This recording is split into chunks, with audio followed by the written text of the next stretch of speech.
L'amour. Un sentiment que l'on ressent tous. Pourtant, il nous est impossible de trouver une définition ou une explication qui convient à tout le monde. Nous vivons tous l'amour différemment, et les artistes ne font pas exception. Depuis la nuit des temps, nous avons parlé d'amour dans l'art. Ce sentiment si dur à comprendre et à exprimer, ça fait longtemps qu'on s'y essaye. C'est le thème le plus populaire et le plus répandu dans l'art et surtout dans la musique. Mais dans ce vaste océan de chansons romantiques, une grosse majorité ne parle pas d'un amour parfait, surtout plus on s'approche de notre époque. L'amour a beau être une émotion magnifique et incroyable, nous ne la ressentons pas de la même façon. Et ça mène à beaucoup de déceptions. Rajoutons à ça que c'est très compliqué d'aborder ce sujet en lui rendant justice, et vous avez là une situation très étrange, qui est pourtant notre quotidien.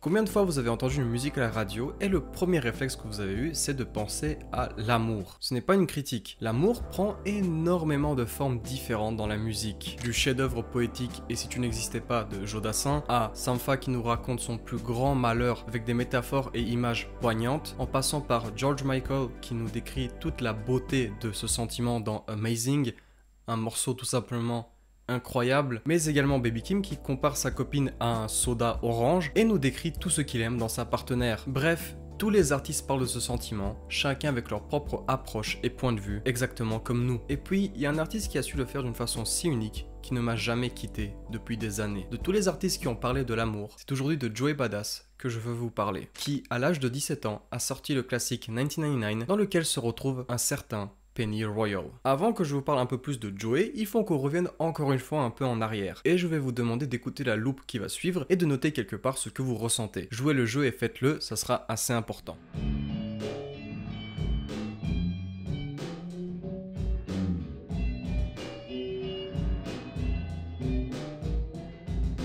Vous allez me dire que cette loupe n'a rien de spécial et que vous ne ressentez pas spécialement le sentiment de l'amour en l'écoutant. Et c'est totalement normal. Cette vidéo est en réalité une excuse pour vous parler de deux morceaux qui en réalité sont très liés, qui m'ont fortement marqué et qui continuent de me suivre après tant d'années. Penny Royal de MF Doom est une instrumentale qui se trouve dans son album de prod Special Herbs Volume 5 and 6. MF Doom, en plus d'être un des meilleurs rappeurs de l'histoire, était également un producteur de génie, et je trouve qu'aucun morceau ne représente aussi bien son génie que ce dernier. C'est une loupe assez simple, elle n'évolue pas, pourtant elle m'absorbe. C'est une des rares chansons aussi simples qui, dépendant de mon humeur et de comment je me sens, change complètement. Si je vais pas bien, ça se transforme en morceau déprimant et calme. Si je suis amoureux, en son d'amour. Si je suis heureux, en musique calme et apaisante, etc. Vous allez me dire que quasiment toutes les chansons fonctionnent comme ça. Oui et non. Pour les instrumentales de ce style, oui, mais quand un artiste crée un morceau, consciemment ou inconsciemment, il nous partage une émotion ou un message. Nous allons l'interpréter comme on le souhaite, mais bien que quasiment aucune interprétation soit mauvaise, et encore il y a des exceptions, il y aura toujours une interprétation qui sera plus juste que les autres. C'est comme ça. Prenons par exemple le cas de Never Let Me Go. Never Let Me Go est une nouvelle de science-fiction de Kazuo Ishiguro, dans laquelle on suit Kelly, un clone parmi tant d'autres dans l'histoire. Les clones dans cette fiction ne peuvent pas se reproduire. Fonder une famille leur est impossible, et Katie, notre protagoniste, écoute une chanson qui s'appelle Never Let Me Go, dans laquelle la chanteuse chante Baby, Never Let Me Go. Quand on lit ça, nous, lecteurs, nous pensons automatiquement à une chanson d'amour. Sauf que Katie, elle, s'imagine une mère et son bébé, et donc donne sa propre interprétation de cette chanson. Mais bien sûr, le morceau de base parle bien d'une relation amoureuse. En tout cas, on peut le supposer car ça reste un morceau fictif qui n'existe que dans le roman. Un autre exemple, c'est le morceau L'entrée des gladiateurs, une composition de la fin du 19e siècle qui a été créée par le compositeur tchèque Julius Ernest, et je vais même pas essayer de prononcer la suite. C'était un morceau pour motiver les troupes et faire la guerre. Maintenant, voici ce que nous avons fait de cette composition.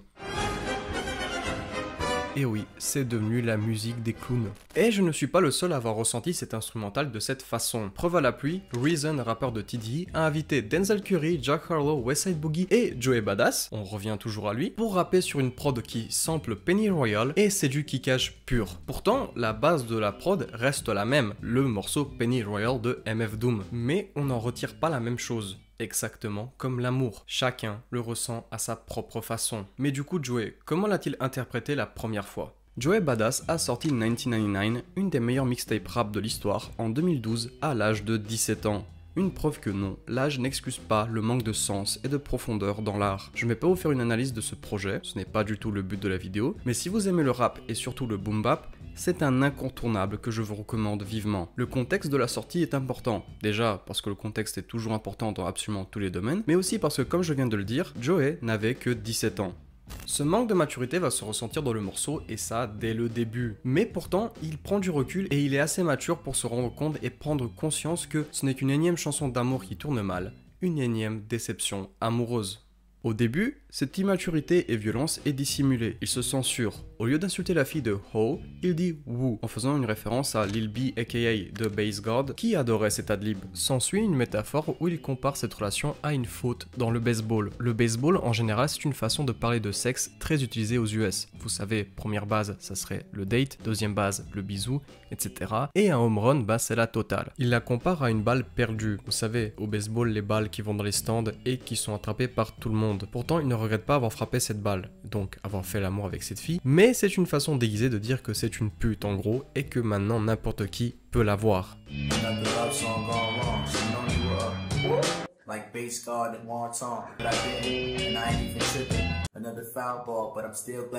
Sauf que ces métaphores et cette censure qu'il s'impose vont vite s'arrêter, et Joey commence à craquer et à perdre le contrôle. Il divague, il commence à se vanter de comment il lui a fait l'amour dès la première nuit, et avec des détails assez grossiers. Il fait une référence directe à MF Doom dans un de ses morceaux les plus connus, et ensuite se ressaisit pour continuer de nous parler de son malheur et de cette fille. Comme je vous avais prévenu, Joey laisse de plus en plus percevoir son âge, et commence à nous parler de comment ses lèvres lui manquent, et dérape complètement en nous parlant de fellation, et comment il a le seum que maintenant elle suce sûrement un autre gars.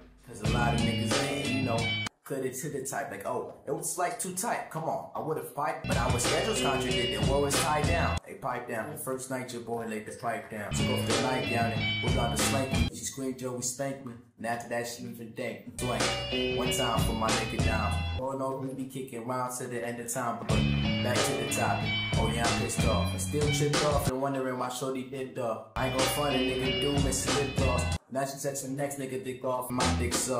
Puis, Joey montre de la vulnérabilité. Il s'adresse directement à elle et lui dit que ce n'est pas si facile de passer à autre chose. Il est perdu, il avait promis de ne pas montrer ses émotions, et comme si la fille lui avait répondu, il répond violemment qu'il n'est pas du tout en train de montrer ses émotions et l'attaque. Il l'attaque en lui disant qu'elle aussi ça doit lui manquer de faire amour avec lui, en rentrant encore plus en détail dans les prochaines lignes. C'est très graphique et ce n'est pas décrit avec des mots sensuels. Non, il utilise les noms des organes, il compare à de la bouffe, ce n'est pas sexy loin de là, et c'est très certainement dû à sa frustration.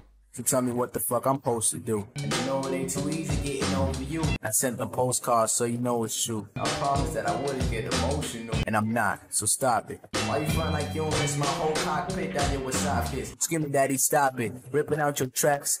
Chip nail polish and the scratches on my back. Like, did you forget about the time we had this sticky roll and I tried to suck your titty hole for the milk for my Cheerios? Did you forget about the video when you first came? I hit that spot twice since then you haven't been the same. Car oui, Joey est frustré. On l'a entendu un peu au début, cette fille a un nouveau gars. Et Joey se calme de nouveau, car il est confronté à la réalité. Son ton est un peu plus calme, il ne parle plus aussi vite. Il sait qu'il ne peut rien y faire, et qu'elle n'est plus avec lui. Il est tellement frustré qu'il dit que sa pote aurait vu ce nouveau gars sortir des toilettes d'un bowling avec la sauce du chef sur l'épaule. Il serait donc peut-être gay, et Joey utilise le F-word, à savoir l'équivalent du mot PD en français. Encore un signe de sa frustration.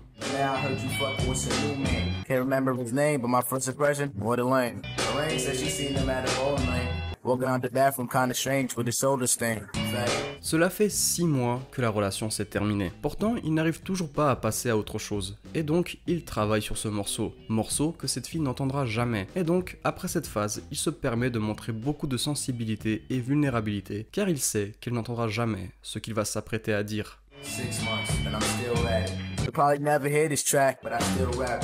Il ose dire qu'il la veut à ses côtés. Il n'arrive pas à croire qu'elle s'en fout de lui. Ça le détruit de l'intérieur. Comme un tour de magie qu'il aurait fait. Elle a disparu et elle ne réapparaît pas. Il a fait le tour de magie. Il l'a fait disparaître. Aurait-il commis une erreur? Il a peur. Il s'ouvre énormément à nous et puis rien. Il ne veut pas nous montrer ses larmes. Il ne veut pas montrer cette partie de lui. Il ne veut pas s'ouvrir à nous. Guess I'm still attracted to you being here. I swear. Can't imagine you to not even care. Whole thing play out like magic and it's kinda weird. Cause it's like I did a trick and you won't reappear. It ain't fair. I need you back, sometimes I get scared. I'm a player. I ain't gonna let you see my tears. La fin du morceau reprend en boucle une phrase de Jay-Z dans Song Cry. Il nous dit qu'il n'arrivait pas à voir les larmes couler, et donc il a fait pleurer la chanson. Mais il y a à peine 2 lignes, il nous disait qu'il ne voulait pas qu'on voit ses larmes. I couldn't see it coming down my eyes, so I had to make the song cry. I couldn't see it coming down my eyes, so I gotta make the song cry. Wow. Est-ce que le manque de maturité et d'honnêteté de Joey lui a coûté son couple? Maintenant qu'il n'est plus là, il se rend compte de ses erreurs, mais n'ose toujours pas les avouer. À chaque fois qu'il est proche de se livrer, il se bloque et limite se contredit. On sent son manque de maturité dans certaines paroles, mais également une preuve d'une grande maturité dans d'autres. Sa réaction à cette rupture n'est pas la meilleure, loin de là. Il est troublé, il est en colère, il n'a aucun tact, il est jaloux, il est triste, il est perdu, il est grossier et explicite. Pourtant, il nous montre également dans ce morceau qu'il est très mature pour son âge, en nous disant qu'il va faire pleurer ce morceau, car lui tout seul, il n'arrive pas à pleurer.